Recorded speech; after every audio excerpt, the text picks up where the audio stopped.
Wassail Cancer.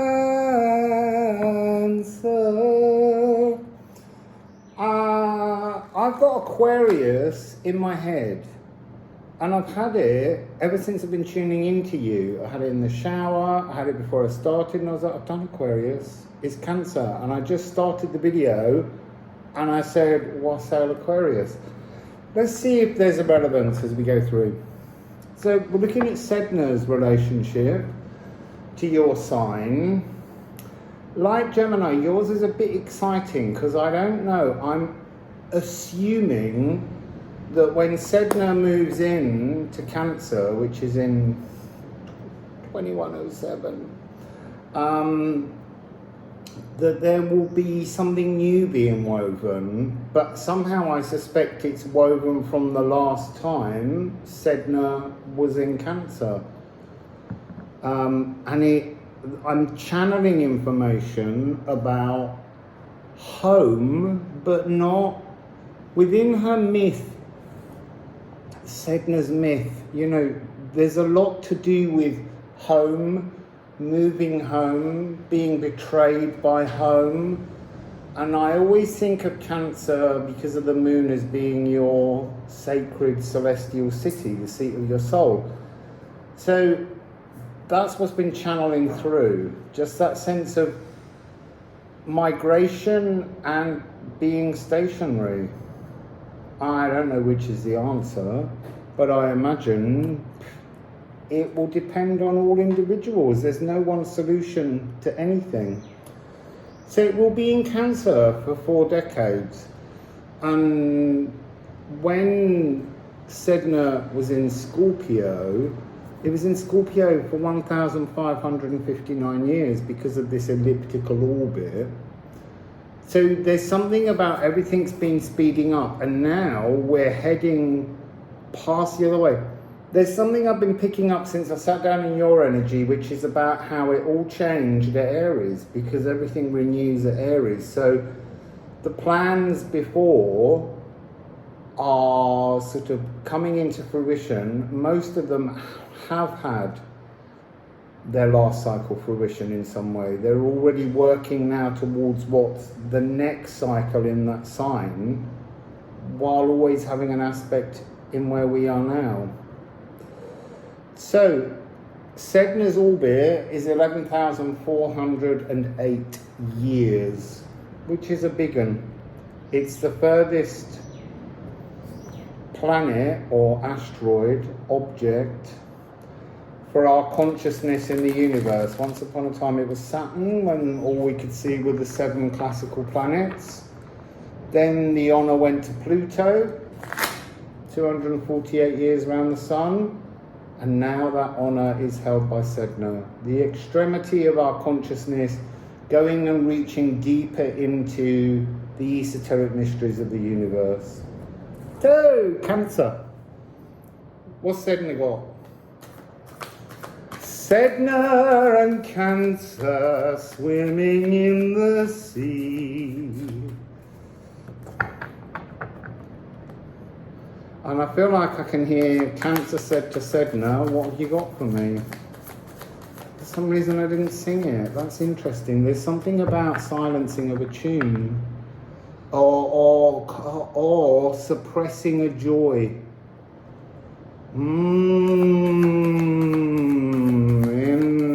Interesting.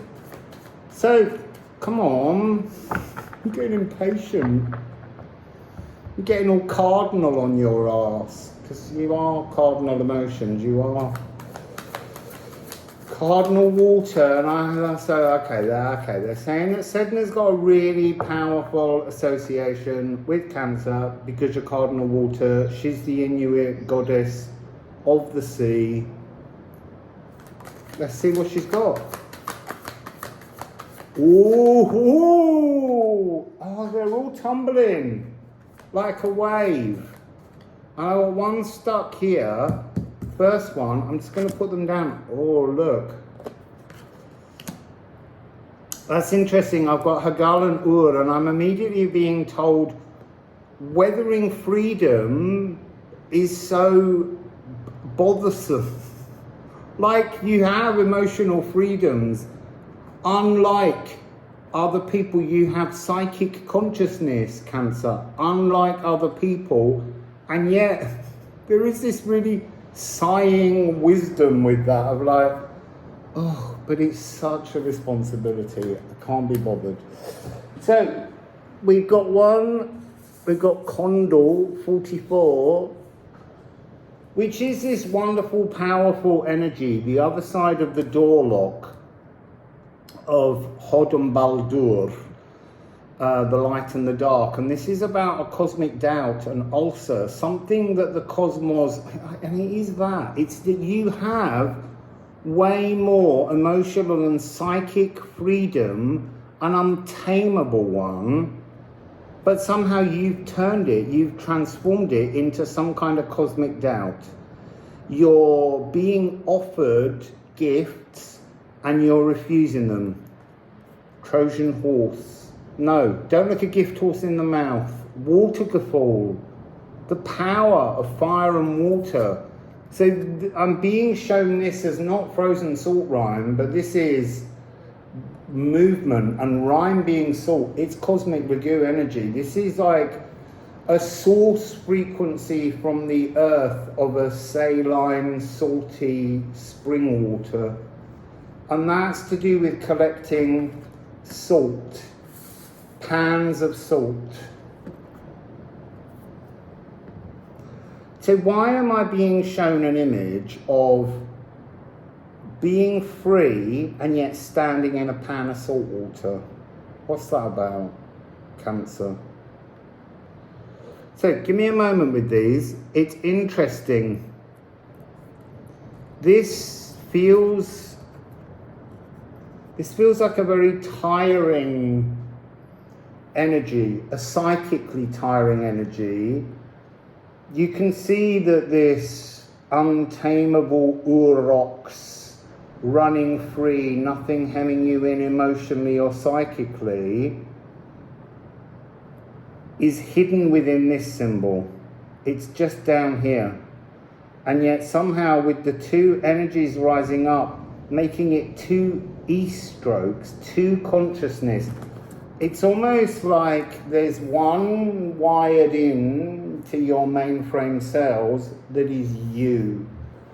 And then there's another one wired in that is this Sedna in Cancer, moon-connected energy.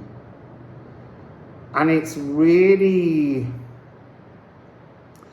There are moments with this where you feel like you're standing in rapids.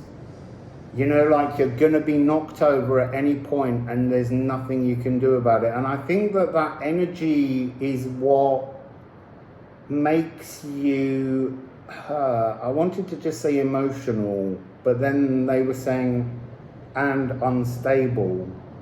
So an emotional instability comes from that sense of being given this psychic, emotional, cardinal connection to water that just makes it easier almost to bruise you. So, I want to ask Sedna, what is it that she's planning? What is the next cycle? What is the next Sedna in Cancer cycle? Because there's something about this beginning with weathering saying what's going on now goes through. There was a little 3-card tumble there.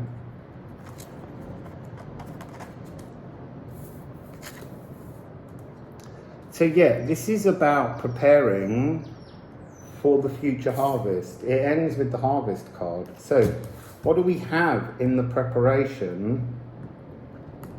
12 and candle. So we've now got candle and condor. So what I find interesting about this is it's like saying the static is you.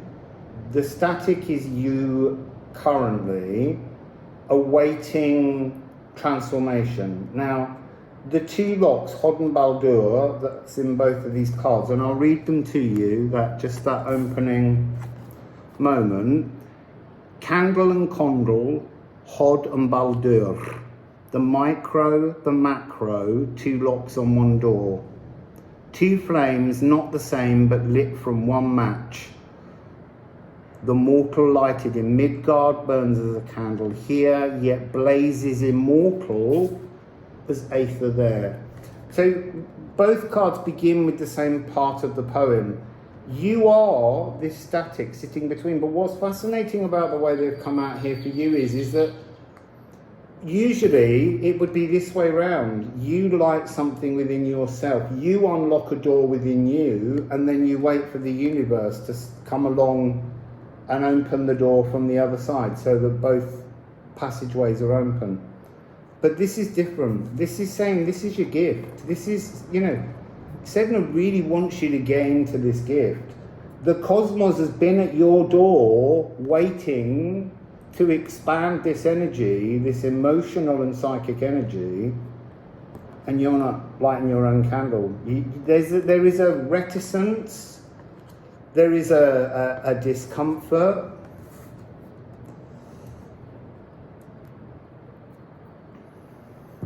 There's also, I'm getting an even bigger, more powerful energy from these two of the moon, numerologically, because you've got 66 and 42, so you've got a 10 and then an 18.